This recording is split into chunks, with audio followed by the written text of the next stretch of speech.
Hey boys and girls, we're here in Chicago at the NASCAR track. Me and Tom, we're going to be here. We got invited by ABB, one of our customers actually, and they've been very generous to us. We're going to have a look at the new vehicle that's coming out. And Tom, you got a chance to see it. What do you think? I like it. You know, it's a great start. You know, it's got a long ways to go, but you got to give them credit for starting somewhere and disrupting this very difficult environment where people are focused on combustion engines and the visceral sound of V8 engines.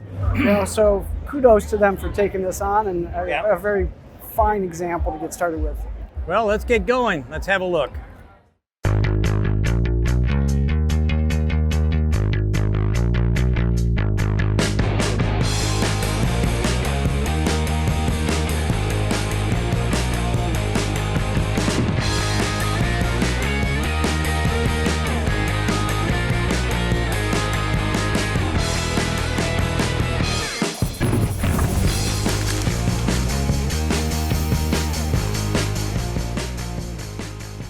So I'm here with Chris from ABB, and we have the car in back of us. Why don't you tell us a little bit about how ABB got into it and how you see it going forward? Yeah, for sure. Well, you know, NASCAR approached us with this exciting project, and it's really, there's kind of three parts to this relationship. One, obviously the sponsorship of this beautiful car. This is ABB NASCAR EV prototype. And it's an amazing machine, a step forward here to really explore the future of electric racing in the United States. Yeah. Two is part of the innovation partnership, which is really looking at NASCAR's commitment to reach zero emissions by 2035, net zero emissions by 2035. Hence the 35. A little wink to the year where our goals are there. Yeah. And so with that, ABB, we help accelerate the energy transition. We help companies electrify, optimize, decarbonize. So we make a perfect partner with NASCAR to help them along this journey, as well as the broader NASCAR industry. Then the third part, and I think is just as important, is the role energy education. This EV prototype is a platform to really have serious conversations about energy in this country. We're at an inflection point. And it's not the energy transition for some people, it's the energy transition for everyone. And I think it's important that we have educated, informed discussions about the benefits and the cons of the energy transition and how best it is for our country to move forward. No, I think it's all great. I personally think that this is a good move. I'd like to see it 2030, but I'll take whatever I can get. Anyway, thanks so much, Chris. Thank you, Sandy. Thanks. All right. I'm here with CJ Tobin from NASCAR, and he's going to tell us a little bit about this wonderful new car that they've shown here today for the first time. And I'm really anxious to hear about it myself. Excited to tell you about it. All right. Learn a little bit more. So what you see underneath the hood here, this, as we mentioned before, is based off of the next gen chassis. So what you see here is a modular front clip. This front clip is a little bit shorter than the next gen front clip. Bumper struts are a little bit longer, just for motor packaging, gearbox packaging, and a few other things. But outside of that, the basis of this chassis is the next gen chassis. What you see here in the middle is we have a single speed gearbox. This is the same gearbox both front and rear. You have your motor beside with the orange cable, so our HV cables going into the motor. It's a single motor up front, two motors in the rear. What you have in the back up top is your DC to DC, and then underneath is your inverter as well. This steering rack is based off of the next gen steering rack. It can also be interchangeable with the next gen steering rack.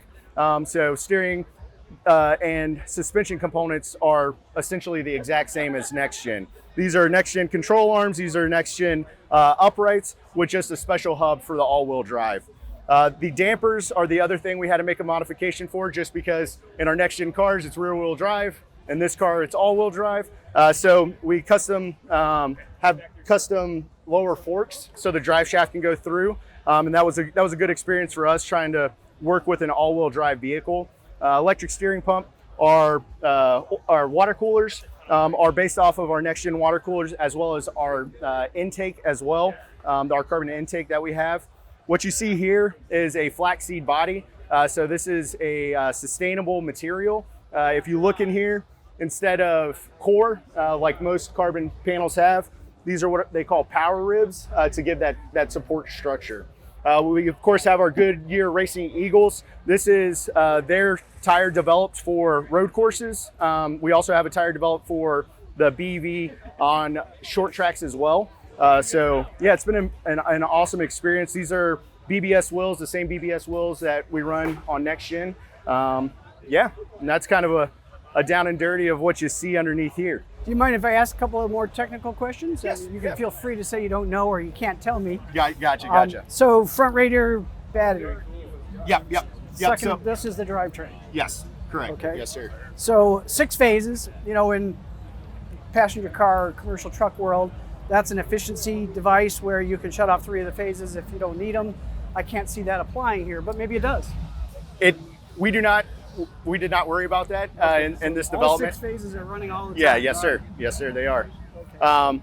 Also, something extremely cool, kind of going back to Goodyear, the TPMS system that we have, and we can look inside. This is the cutting edge of what they're doing over at Goodyear, and they've had it on our car, and they've used this, the BEV, as a test subject for getting their system, where we have an in-car display, and then also readers on inside the wheels. So that's been a really cool experience with us working with Goodyear and some of their R&D work as well. So I know everyone's going to want to know, I feel awkward even asking the question about how long would it take to charge something like this? So it's very, as you probably know, it's very dependent on your elements. So, a hot day, it's going to take a little bit longer. It's going to take more cooling in between. So we like to say if we're getting a full charge, we can do it in about an hour to an hour and a half to 2 hours, depending on the elements. And again, just to extend battery life out, we also don't want to do fast charges because this is a single prototype.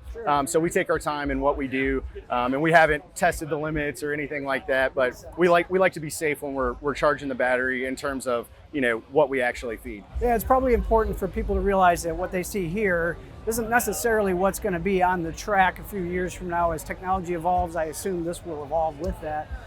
For example, battery cooling is awkward. It's going to make it difficult to do something like a battery swap. So yeah, charging is the way, and the battery's got to be big enough for the whole race that way. Exactly, and that's something the intent of this car is not to say we're doing a race series. It's to show this is what we can do with the next gen chassis and the development that our partners over at Ford, GM, and Toyota are also doing. And really, it's just been a great group environment to work with to push that edge of technology and show what we can do as a sport. All right, very cool. I really appreciate your time, No, thank CJ. you. That was very helpful. Thank you so much.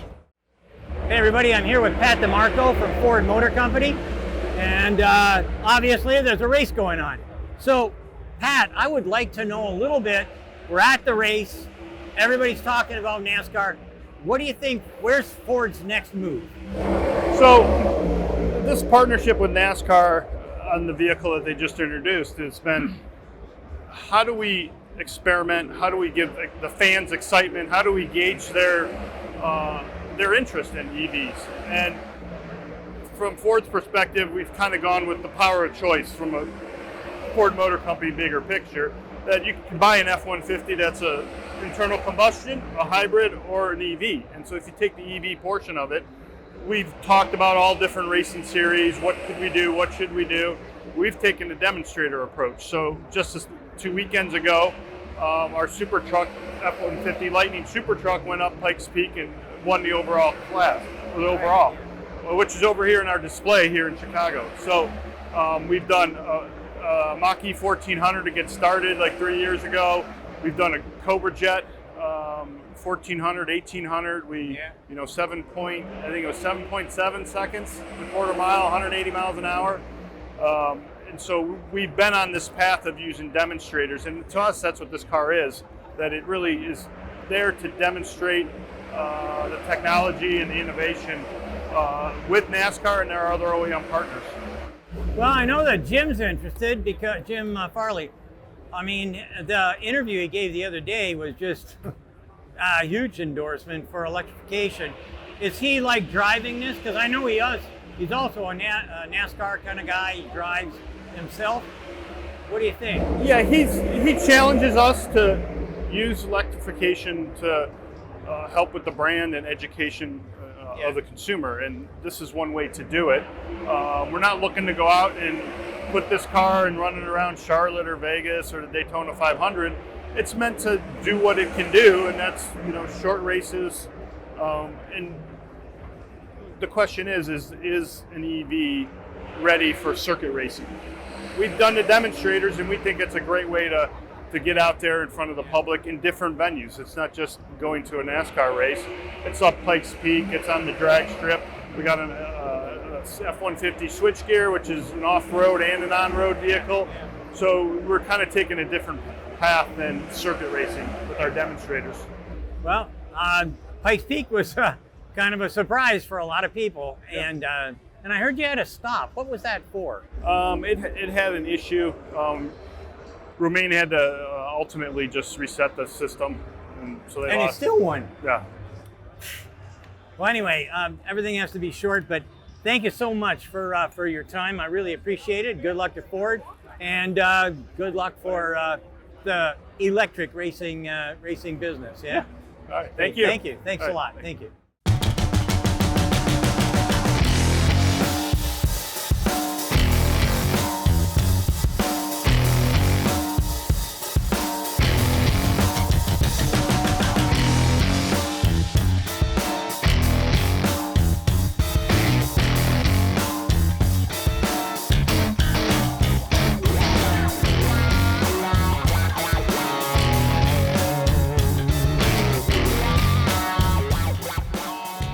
So I'm here with Doug Peterson, and in back of us is his car here at NASCAR, and representing three-dimensional services. So, Doug, how's it been going? This is Austin Green's 4th NASCAR race, Xfinity race. Yeah. So he qualified 19th, which is right in the middle of the pack. So it's very, very good for him.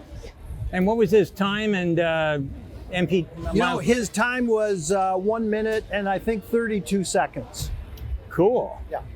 And how fast would that be, approximately? You know, I'm sure it's a little over 100 miles an hour, average speed.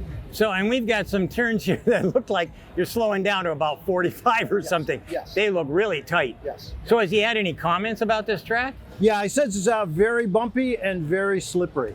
Slippery? Really? Yeah.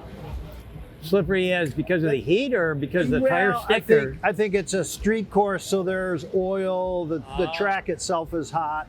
The rear of the car, when it goes to the throttle, the rear of the car wants to slide out on him. So anyway, we've been here, and that's why one of the other reasons I want to talk to you.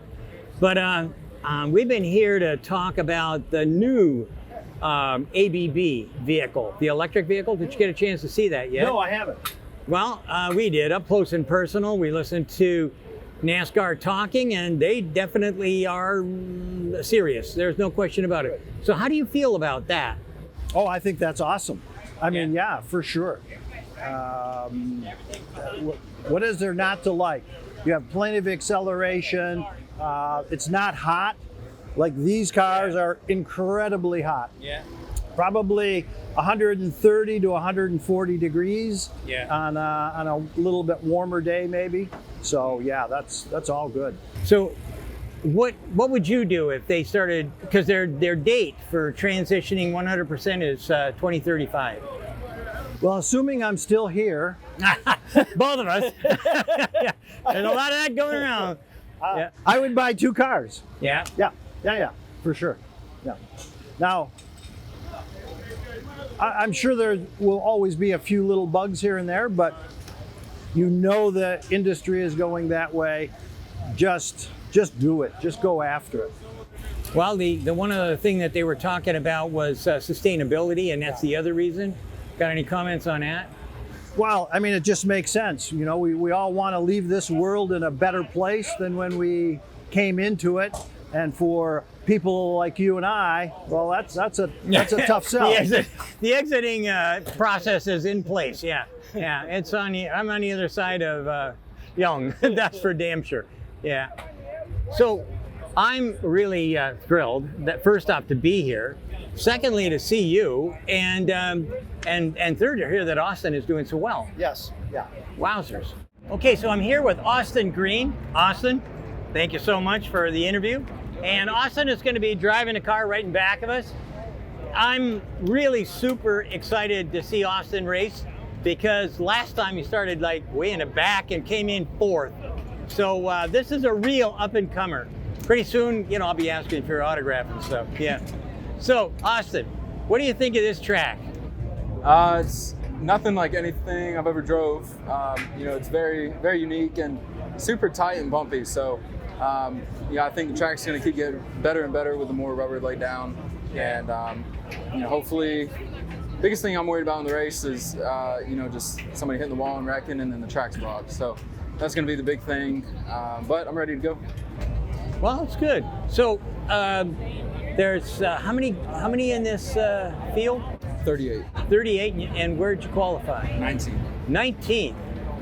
That's not a bad spot, actually, right in the middle. It's not that good either, but Well, it's pretty good. I mean, if you were way further back than that, last time you came in fourth, now you're mid-pack, so I'm expecting big things. I hope. It's going to be super hard to pass, so hopefully just stay out of all the trouble and pick them off. So today we went and talked to ABB. They revealed their new electric car, right? ABB, with our strategic guidance, will help us navigate efficient electrification as we work across the scope of our business. Moreover, ABB is going to allow us to push the limits of electrification technology as we explore it across EV racing, our long-haul fleet operations, and our facility operations. With ABB's guidance, their support, and their products, we as a sport have made a commitment to sourcing 100% renewable electricity by the year 2028, as well as building out EV infrastructure. Thankfully for us, by having a world leader in our corner with us as a partner, is going to help us immeasurably as we move forward with our journey on sustainability. What do you think about getting into EV racing? Yeah, I've seen the car a couple times. I don't know how I think. I mean, you know, I like the sound of these. You know, these are raw, you know, race cars down to the course. So I don't know. I'm probably not the biggest fan of the electric stuff. I say we keep running gas. Well, they were making an announcement today, 2035. That's it. Really? Yeah, really. So like I said, I've driven some cars in my youth and whatnot, but electric is super duper fast. I can't believe how quick everything is. I think NASCAR's got a better chance at it because NASCAR's always trying to find the cutting edge.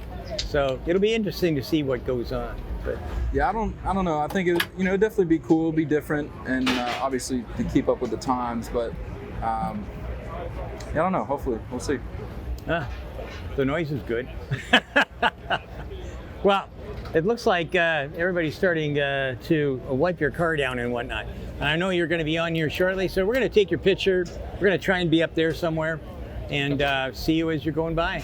Awesome. Absolutely excellent. Yes, sir. The best of luck. I mean, Thank you. Sincerely. Thank you.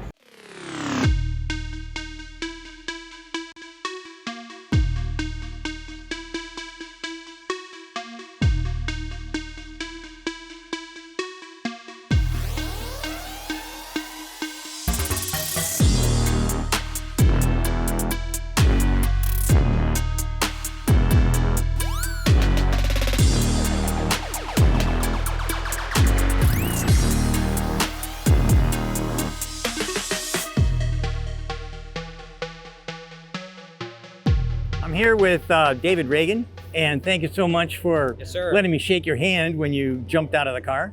You probably don't know who we are, but Munro Associates tears all the electric cars to pieces. We know everything about anything on the standard cars. All right. So I want to know a little bit about what it was like, first off, to drive that car. What was different? I mean, it's got four-wheel drive. I mean, Yeah. what was different about it? We don't want you tearing our car apart just yet. You know, it was so. eye-opening for me. I've only driven, internal combustion engine cars since I was a kid, and you don't realize how much you go off of the sound and trying to limit the rear wheel spin with your throttle. And with this BEV prototype, it just has that instant torque, and the all-wheel drive capability has an incredible amount of acceleration. And so that really surprised me right off the bat. There's still a little bit of finesse that you have to have with the throttle and how the car's accelerating out of a corner. But once you go wide open, that car accelerates faster than anything I've ever driven. So I think that was really cool. It gets up to speed really, really fast, and it stops really, really good too. With the regeneration assist, not only do you have the mechanical side of the brakes that are really good on these cars, you've got that component as well, and so it stops on a dime also. Well, I'll tell you, we usually say that a big V8 makes a lot of noise and whatnot, but the Starship Enterprise doesn't make any noise. So that's kind of like what we're looking at. What do you think the fans, like, I was surprised that they didn't have you out here, in front of a big audience, but what do you think the fans are going to say about something like this? They're going to be a little skeptical at first, kind of what's it going to perform like? What does it look like? And they've already started seeing it. And I think that once they see it on the racetrack, see the performance, and obviously see the car up close, that they're going to really like it. Obviously, it's a neat feeling to hear the loud roar of those V8s when they take the green flag, but that's just a small component of what makes a race fun. We like the strategy, we like the close-quartered racing. Ultimately, I like the speed and the performance out of that vehicle. And you talk about speed and performance, the ABB NASCAR prototype, that's what it's all about. And so I think that it does still make a noise, and we've only had this with one car. When you get 36 or 40 cars on the racetrack, it's definitely going to create that hum that is kind of like a jet airplane taking off. It's not really loud, but you can almost hear the wind, going across its wings and the fuselage, and I can hear the wind going all around that race car. So it'll just be a little different. The cars of the 1960s and 70s and 80s, the sound has evolved over time, and I personally like it because my ears aren't ringing after making a few laps. So that's a nice thing for the drivers. I think the earplug manufacturers are going to be pissed off because you won't have to have earplugs. Well, that's okay. That's all right. And the kids won't be crying. I noticed that. Yeah, you can bring your newborn to the track and have some fun. And but she could have a nap. It's just a fun project to work on, and I applaud the ABB folks in NASCAR for just kind of jumping into this. And we know that it's not going to be competing today or next week or even next year, but we've got to start developing these parts and pieces for when the time is right, they'll be ready to go. Well, for me, I'm looking at, we also look at new technology. Actually, we redesign products. But at the end of the day, we're looking at new batteries that are uber light and hugely strong. That's right. I mean, powerful. So after looking at these kinds of things, I can see maybe 500 miles being a possibility. And I think on the track, I mean. And that's one thing to keep in mind. The technology is changing at such a fast rate. So what we have today and what we built a year ago and have been testing, I think in another 6 months or 12 months, it'll continue to evolve. And so again, you got to be in the game in order to get that evolution and be in front of it. And so again, at NASCAR, the ABB folks, they made the right call to get the ball rolling, and with the help of you guys and other partners around the globe, when that new technology rolls out, they'll be ready to jump on it. Well, I'm telling you what, I'm ready for new technology. I really appreciate you giving me some time. Thank you. Yeah. Thank you for being here. Great I forgot one more thing. What was the fastest you got in a way? About 130 miles an hour, 140 going down the back straightaway. Lakeshore Drive, that's the longest straightaway here. And today was all about having some fun and showing it off. I certainly was a little conservative getting into some of the corners and making sure that I didn't put any scratches on the car. Because those tire barriers come up quick. But 130, 140 miles an hour in a prototype car for a couple of easy laps, that's something to be fun. What do you think you could have done? You know, I don't know what the top speed now. If we get to an oval like Daytona or Talladega, I think upwards of 200 miles an hour will be easy, no question about it. But you know, on a track like this, it's not all about the top speed. It's about how quick you can accelerate and how hard you can get into those corners, and that's two things that this race car does really well. Cool. Well, thank you again. Yes, sir. Thanks, Thanks, David. Sandy. Thank you. Thank you.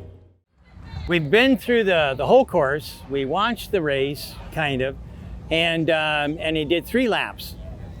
What's your take? Well, I think it's a really exciting development because I think out of all the other motorsport series, we've seen some inching towards electrification. We know that IndyCar this weekend is debuting their hybrid engine, and we know Formula One has been hybrid since 2014. So some of the biggest series have already started to implement that, and I think it's about time that NASCAR has decided to at least, I mean, I wish they were announcing an electric series that would be actually racing, but right now it's a prototype, and I think that's at least a good step forward. I think the car is amazing. What's really cool about it is that they didn't take the traditional approach of being a sedan body. It's a CUV, and I think it is sensible considering what NASCAR stands for, is that you race on the weekend and you drive to work on Monday. Yeah. So having something practical that we see that the American market is very excited about, crossover utility vehicles, small ones in particular, but then bringing the performance side of it with that element with electrification, I think it's very sensible, and I hope that they take it further to make an actual series out of it. Well, as far as I'm concerned, we're going backwards and forward at the same time. I'd like to also see, you know, race on Sunday and then drive to work on Monday, and that would be the going backwards for stock vehicles, and then going forward, going to electric. So, Tom.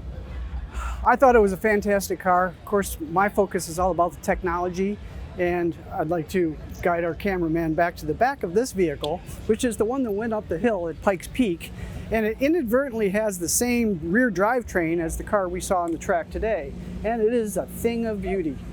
So you can see the 6-phase inverters up on top. You can see the 2 6-phase motors on each side of the coupling there in the center, and then the gearbox, the differential, and this is all hidden from view on the car we saw today, but it's out in the open, and very proud here with this vehicle, and something I think they should be very excited about. They've brought in some technology that's clearly not automotive mainstream, so that's a plus in my viewpoint. Will that set a precedent? Let's hope that they do a lot of cutting edge stuff and bring a lot of non-automotive things to automotive. And yeah, certainly Ford's got the plan. We've got another view of that with the vehicle that went around the track today, and it was really impressive. Yes. And I think that's a good point to bring up, because all 3 of the OEMs that are involved with NASCAR are said to have had some kind of influence on the vehicle that we saw from ABB for the NASCAR prototype. And when we look at this in particular, we see Stard all over the place, and Stard's in that car too. So we know that Ford particularly had a pretty heavy hand in the development process with their relationship that they've already had. Now, Stard also worked on the super van that raced up Pikes Peak that set records as well. So I don't know. To me, I really hope this offers an opportunity for more OEMs to decide to potentially, if they do go with a series here in NASCAR, to get involved, because there are only 3 manufacturers in NASCAR right now. But this could be an open door for others if they do go ahead with it. Yeah, I'm guessing at least Honda and probably Hyundai would jump in, maybe even Volvo, who knows? But at the end of the day, these guys all got cars that are faster than Ferraris, and they're stock. So I think that I'm hoping anyway, that we're going to be moving in that direction. And I think, quite frankly, like you just mentioned, Stark is the guys that their batteries and their electric motors, maybe Ford is going to lead the way. Jim, I don't know if you saw that interview. Yeah. That was a lot to be said, and I'm not 100% sure how many people really agreed with everything, but I sure as hell was clapping. I thought it was great. The stuff about moving into electrification. Well, we know that Toyota has been dragging their heels for one. So for two, General Motors has said that they want to go all electric, but then they're still involved with series like this. So how does that all play a role when we're talking about their sustainability goals or their electrification goals in moving forward? Yeah. Well, I know that Toyota keeps their hand pretty close to their chest. My guess is that they've already got everything they need right now to do everything that they want to do. And the Saku, the guy that is in charge right now, I met him, I don't know, a long time ago, and he was wicked smart as an engineer. I think he's going to have plans, and his plans are going to be pretty dramatic compared to maybe what we've been seeing out of Toyota lately. So. Yeah, Toyota's also on the forefront of the hydrogen technology Yeah. that NASCAR talked about maybe bringing to the track as well. Right. So we should probably talk a little bit about our motorsports backgrounds. Certainly ladies first. I hear you've gone 200 miles an hour. Yeah, I've been in the automotive business for a really long time, about 15 years, and my history is doing automotive campaigns for product launches. So I've worked with some of the most amazing car companies in the world, the BMWs, the McLarens, the Rolls Royces, all these really nice top end, really fast performing vehicles, and been on track. So for me, I mean, you just can't deny the performance of an electric vehicle, and being able to drive some of the most amazing vehicles in the world and the engineering that goes into the development of an internal combustion engine to be able to perform on track. There's so much opportunity when we think about electric, and the fact that I think a lot of response of racing and at least getting to a hybrid perspective, fans accept it. So if they could at least make the change to go in that direction, it's getting closer to all electric, which is my preference. And bringing out an all electric as a first go may afford them the opportunity to get some feedback, and they may decide that a middle of the road approach is right for the next couple of years, and that would be hybridization. And again, that would probably significantly enhance the performance of the vehicle if it's done right. So yeah, let the electrification stand on its own merits. Yep. Well, let's hear about the electrification of, because you're a dragster kind of guy. Yeah, well, I built my first combustion engine when I was 12 years old, and I modified it and probably doubled its horsepower from 2.25 to 4.5. So yeah, it didn't last long, but it was fun. And when you don't have a budget, you take the flathead cylinder and you scrape it on the sidewalk for 3 days. And so anyway, after that, sort of a lifelong drag racer.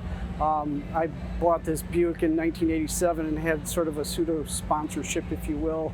I sold a lot of products for that car. People know it as the Grand National. I had a car that was sort of notorious in the Detroit area. Had a license plate called Hyper 6, and I've got a lot of friends and acquaintances through that experience. And about 2007-8, I made the jump into electrification, never looked back, and I see both sides of the fence very clearly, and I have some very decided views on how this should go as a segue from where we were. So, you, Sandy, you have your own motorsports past. Yeah, I did. Rather short, actually, but anyways, I drove a Morgan Super Sport.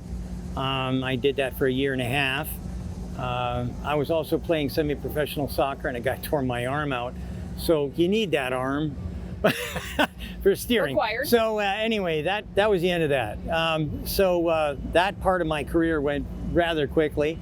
Actually, the last time I was at track was a year and a bit ago, and that was at Sebring.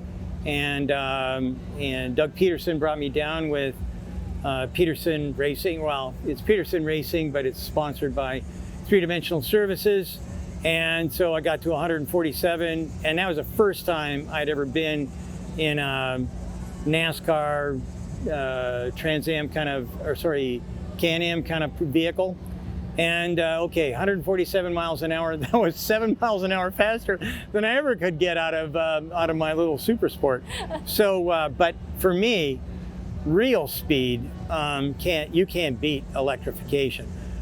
So, what people don't know is I was an engine engineer prior to when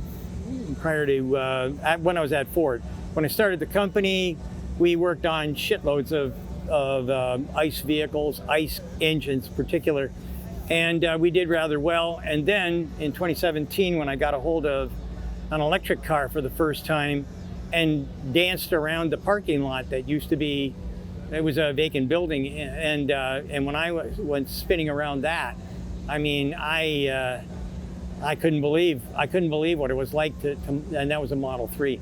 I couldn't believe what it was like. So I was one of those instant transition kind of guys, and we've been running electrification ever since. So I think it's the lead. I think it's the way to go.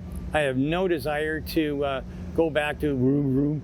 It just doesn't do it for me anymore. It's too slow and it's too noisy. I'm going deaf already. I don't want any more of that stuff. So. Well, I remember talking to you because my light switch moment of going electric was when I was working with BMW, and it was the i3 out of all things, that quirky little weird thing. Yeah. And I know you loved the i3 as well, but yeah, ugliest car ever designed. But amazing though at the same time. It was fun. At the time when I was launching it from 0 to 40, it was the quickest BMW off the line, and it was so much fun to drive. And I was like, why isn't anybody talking about that? And that vehicle in particular was marvel in itself with the innovation, and I know you got a chassis in your place with one of those around. We do, and actually we worked on EV1 as well, and that's how Bob Stemple and Lloyd Royce both got fired because electric, are you kidding me? That's never gonna go anywhere. Those people are all dead now, I'm sure, all the ones that threw them under the bus, but that was where I decided that Wall Street couldn't predict the future. I didn't think they could predict the future much more than a month, maybe a quarter. So that was the end of it for me. I didn't pay attention after that. When you speak of the EV1, we saw the irony in the name of the car we saw today. Yeah. The Impact, the original name for the EV1. Yeah. And it's nice to see the name brought back to life. It's appropriate. Okay, we're still here at Chicago's track. It's been a pretty good day. We've kind of looked at and experienced pretty much everything you can as far as the new electrification that's going on with NASCAR. And now Tom and I are going to do a bit of a wrap up. So I'm going to let Tom go first.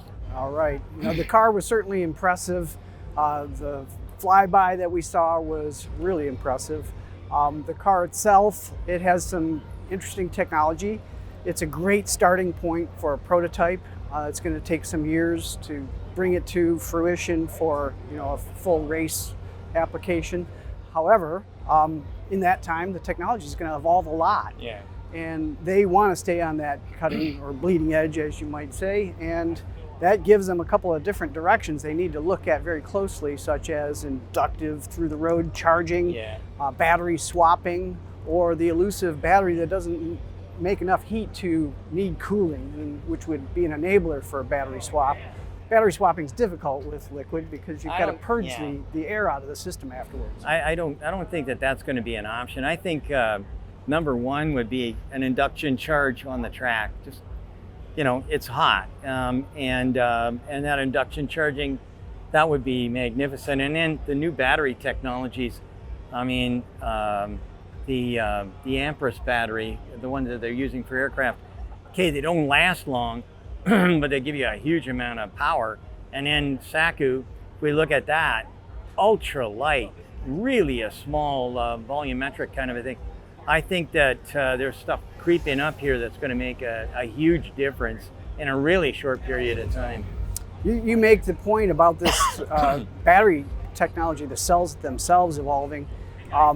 It's a great opportunity for them to take the lead in motorsports and make an example that says we're going to go back to bringing new technology to the racetrack and trickle it down to automobiles instead of what we've seen so much in the past, even with NASCAR, where they've taken production vehicles and dumbed them down for racing. So let's get back to where motorsports began and bring some new tech in and show them how to cut through all the bureaucracy of that activity. And actually, what I'd like to see is stock road cars, electric road cars. I mean, this is supposed to be a stock car. It isn't really. Now it's been modified so much. But what would happen if NASCAR just had another another group. And here you can have a Tesla or a Rivian or a whoever, any kind of electric vehicle, Polestar, and put them on the track and whiz them around. Because I'm telling you, watching these guys take off, that burnout here, just amazing. And then flying by us, they were, I don't know how fast. We'll find out how fast it went. But at the end of the day, I think that this is the real way to make things happen. They've got a huge challenge in front of them with, trying to bring in people that are familiar with electrification. Imagine bringing in a Tesla NASCAR team. It would bring in a whole new fan base, and it would be a hedge against, bringing in more spectators than they lose with this transition. This is going to be a big problem for their current spectator base because the loss of noise, the glory that people come here to experience with the visceral sound of a roaring V8 engine. Well, okay, we're not going to have that, but we did hear an interesting noise that I think might be pretty alluring to the fan base. So one of the things I want to see, and I'll never hear it happen, I'm sure, but let's commingle the electric cars with the gas cars, and if it has an advantage, then let it win on the track. And then we'll have both spectatorships, not losing anyone on the combustion side, because they'll be here to cheer on their side, and there'll be side bets in the stands and everything, I'm sure. And there you go, you've heard it all. Thanks for watching Munro Live, and we'll be back to you shortly.